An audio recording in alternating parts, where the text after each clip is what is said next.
Louvado seja nosso Senhor Jesus Cristo, para sempre seja louvado. Bom dia, meu irmão, minha irmã, que é o Padre Daniel, da Paróquia de Santana, em São Joaquim Antônio Carlos. Hoje é dia 30 de setembro, sábado. A igreja nos convida a celebrar São Jerônimo, grande doutor da igreja que traduziu a Bíblia do hebraico e do aramaico e do grego para a língua latina.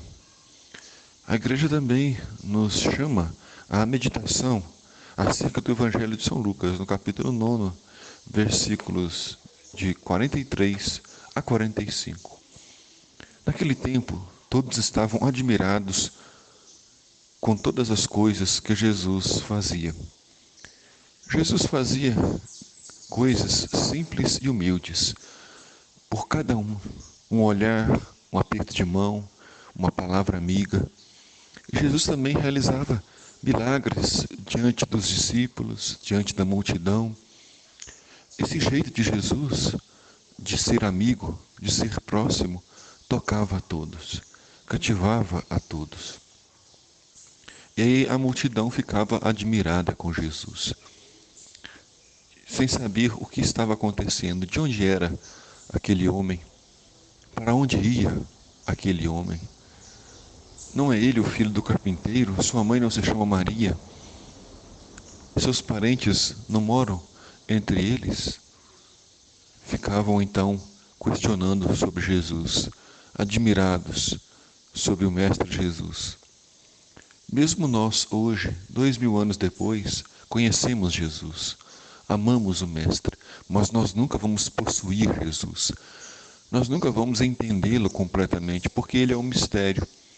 E cada vez que eu me aproximo de Jesus, eu compreendo um pouquinho mais, eu amo um pouco mais, mas sempre entendendo que Ele será o infinito, que vai sempre surpreender, sempre nos fortalecer e nos alegrar nessa nossa caminhada. E Jesus então disse aos discípulos e a cada um de nós: prestai bem atenção às palavras que vou dizer. O Filho do Homem vai ser entregue nas mãos dos homens. Jesus não criava falsas expectativas, não iludia a ninguém. Sempre foi muito claro que o sofrimento estaria presente na sua vida e na vida de todos nós. E Jesus disse que será entregue nas mãos dos homens, que irá morrer. Vejam só, né? Muitas vezes, hoje nós somos iludidos por um Cristo glorioso.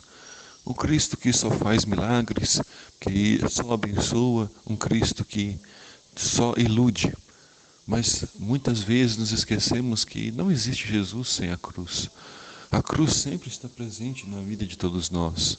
Sempre está presente na vida da igreja, na vida dos fiéis. Então, se queremos a salvação, se queremos estar em união com Cristo Jesus, temos que estar também unidos à sua cruz. Os discípulos não compreendiam o que Jesus dizia. O sentido lhes ficava escondido, de modo que não compreendiam e nem podiam entender. E eles tinham medo de fazer perguntas sobre o assunto. Mesmo os discípulos estando próximos a Jesus, eles ainda não tinham recebido o Espírito Santo, que seria aquele que traria a plena compreensão da verdade de fé. E não tinham medo e tinham medo de fazer perguntas. Qual era a razão desse medo? Não perguntavam com medo de serem desenganados, ou não querendo também saber corretamente para não nos comprometer com a verdade. Ficavam em silêncio. Mas é importante a pergunta, é importante não ter medo de se aproximar de Jesus. O medo que eles tinham, as dúvidas que eles tinham, só os impediam de seguir em frente. Mas, na verdade, esse silêncio deles era um silêncio de quem não queria saber a verdade, pois eles tinham medo de que Jesus retirasse aquela expectativa messiânica que eles tinham. Eles queriam um Messias glorioso, poderoso, vingativo, mas Jesus era um homem simples, pobre no meio de todos. Não tenhamos medo, meus irmãos e irmãs, de nos aproximar de Jesus. Estamos sempre unidos a Ele, pois Ele é a nossa força, Ele é a nossa esperança, Ele é a nossa paz. O Senhor esteja convosco, Ele está no meio de nós. Abençoe-vos Deus Todo-Poderoso, Pai, Filho e Espírito Santo. Amém.